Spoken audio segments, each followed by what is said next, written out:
versus spontaneity and the shaping of feelings. This is a romantic. This is a, if this were a woman, this is a woman who will see marriage with a capital M, and she will want certain things to happen. For example, one of my friend's girlfriends has this line like this. And she is having a birthday coming up on a Saturday night, and he's a magician, and he works most of the time on Saturday nights. Most Saturday nights you're going to see him working. She would really like for him not to work, but his heart line looks like this. So he is a person who is very mentally controlled, and he said to his girlfriend, Sarah, he said, Sarah, what if we had your birthday on Sunday and not Saturday? I'll work Saturday, but we'll have a nice birthday party on Sunday. Do you think that this hand bought that? Does that seem romantic to her, that she's going to be able to deal with this? No. No, no, no, no, no, no, no, no, no, no, no, no, no, no, no, no, no, no. She wants her birthday on her birthday. That's how it is. If that's your birthday, that's when you celebrate your birthday. He said, well, look, I can make $500 that night working this party. Shouldn't I take the $500? No, this is my birthday. Some days you shouldn't work. Do you think that he did that? No, he went ahead and booked himself. Now they have a problem. She's very angry at him because he doesn't respect her. He's angry at her because he wants to take the $500, buy her a nice present, have a little profit, and everyone will be happy. And they'll do her birthday on Sunday. She doesn't want to do that. And this has caused problems in their relationship. So what I'm saying to you is that when you have people who have different types of heart lines, the heart representing the emotional expression that you're going to have, that you can have problems. This person, the romantic, has other problems with their own kind. Let's take one of their own kind here to show you what kind of problems they can have with their own kind. Here it is. This romantic often desires the expression of feelings in a certain way, in a certain format, in a certain attitude, in a certain style, in a certain class. And if they can't get those, they get very upset. This person doesn't care about style and format and class. This person just wants to get the job done. Now, let's talk about the job done. Let's say that this person is dating this person and they're having a sexual relationship. This person wants to be approached sexually in certain formatted ways. If it's a woman, they'll want a certain amount of ritualistic dance, we can call it. We can call that the 2 glasses of wine and some candles, appropriate music, maybe a nice restaurant, a nice movie, maybe a drive up to Malibu and back. You know, things that are kind of romantic and fun to set things up, to get you in the mood. Now remember, it's to get you in the mood that's important here, because they have to be gotten into the mood. They don't come in the mood, they have to be gotten in the mood. This person's always in the mood. They don't care if you have to drive to Malibu. They'll come home from work, drop their briefcase, and want to throw this person into the bed. Hey, how's about a little ho, ho, ho, roly, roly, roly? Do you think this person's going to go along with that? No. No, well, let's go drive up to Malibu and back, then we'll roll in the hay. So this person, after a while, starts feeling like every time I have a desire to make love to my lover, I have to go into some kind of a very preconceived, nearly from a psychology book approach. And I don't like that. So this person could get involved with nooners. I'm sure you all know what nooners are, you little rascals, you. Nooners are where you go out into the lunch hour with someone that you know nearby and frolic and have a different kind of lunch, to be blunt. So these two people, if they come to me for counseling or they say, look, are we compatible? I'm not going to tell them they're not compatible, because when this person is properly excited, they're very good lovers. But this person has to realize one thing, that they're blunt, that they can get involved in situations much more quickly and much more readily than this person, that they can make love in strange situations more readily than this person. This person, for example, I don't know if you ever used to go on the old trains, but I remember the old trains used to have a Pullman car and all these cars, and there were these places where you could pull down and you'd have this little double-decker bunk, and you could get your own little bunk. This guy'd get on that bunk on a train. This would be an opportunity for this guy in his bunk to have a little fun. Yeah, the position would be weird, it would be very bizarre, but it'd be fun. This person would never do that. This person would say, I can't cope with that.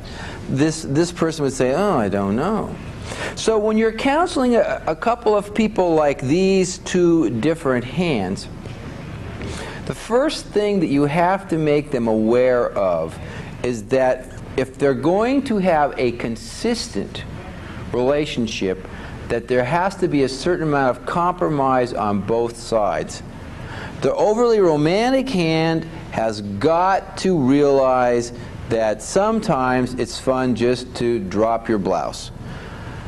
The person with the curve sharp like this has to realize that they are crude, that they are very immediate, that they have more drive to do things in an unusual way, and they have to respect the fact that it takes two to have a sexual relationship, and they have to respect the needs of the other as well as their own needs, and to work with those, and to not become frustrated with those when they know up front what it is they're getting into.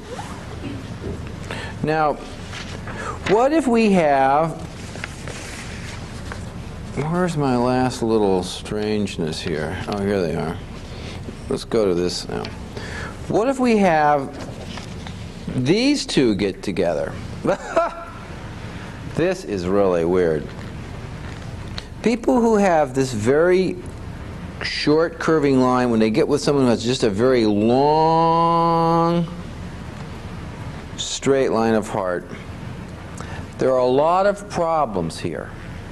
I don't know, ultimately, unless they come from an ethnic group where they can have a lot of reinforcement from within a religious fabric or an economic fabric or a cultural fabric, what kinds of things are going on. But if you see a long straight line that's getting involved with a curved line, this will often lead to a lot of problems, not because of the sexuality, but because of jealousy. This is a very jealous hand. This is a very jealous heart. This person wants to know what you did all the time. This person is a gross flirt. This person will speak openly about parts of a woman's anatomy, or if she's a woman, she'll speak openly about how a guy looks from the back or something. There is a definite desire to speak openly and in a very straightforward way about what they like in a salad, if you get my drift. These people, they are not very understanding about that. These people are very mentally controlled, and they expect you to be mentally controlled. And so the real problem here, this person isn't necessarily, it doesn't have to be promiscuous. Could be promiscuous. It's probably the most promiscuous heart line, but it doesn't have to be. But they do like to flirt a lot, and they like to flirt, in unusual ways or gross ways or direct. We call it the direct approach. And women know what it's like. You have your new dress on, you want your boyfriend to notice, he doesn't, but that other guy, you don't want to ever notice it, he notices it right away and makes some remark about how tight it fits or how the blouse, how it works. This person will spend a lot of time and get very paranoid about this person until finally they start to fight, not necessarily about their own sex life, but about the possessiveness of this heart line. And this heart line has a lot of power. It has a lot of power because it's long and straight. It's got the ability to generate a lot of RPM. And with that RPM, it's as strong in its own way as this very powerful curving heart line. So these two, I would, if two people came to me like this, the first question I'd ask is, how did you ever get together in the first place? And have them explain it to me. How did you meet? Why is it you want to get married? And sometimes people like this are going to get married because both families are against it. And there's nothing that'll make some people happier than to know they're doing something that's confusing their family or their friends, or, oh, no one understands why we're getting married, ha, ha, ha. They say, gee, I don't understand it either. Not to say it can't work out, but that the odds are very difficult. The romantic hand works very well with this hand, which I call the managerial hand. Notice that this is not as long as this hand, so there's not as much jealousy, there's not as much emotional nature here. And this hand is grounded. This hand is one of my favorite hands because this particular heart line, the straight line of heart, is grounded. It gets what it has to do done. It's very psychological.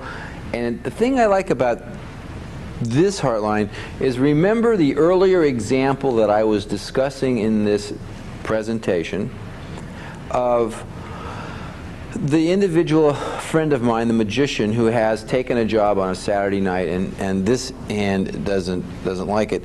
If this were his lover's hand, they would understand that. They would say, okay, so you've got to work Saturday night, it's my birthday. When did you get off? Well, you get off at 10:30. Great. I'll start the party late. Start the party at 9. You'll be here at 10:30. We'll boogie till 1. Then we'll have a lot of time to bo-de-do-do. Someone that'll work with you. Now, you can criticize this hand in that it's not the most spontaneous of hands. This hand is a born planner and a born reviser of plans. So this is something to take into consideration. This is something that when these two are working together, it's very good. But this is the more spontaneous. So what happens often is that this one gets an idea. Let's have a weekend someplace fun and romantic and nifty. And this heart line then will also get involved with it, and the two of them will work out something that between their two approaches to a romantic weekend will occur. This one will want to immediately, let's go to Ojai tonight.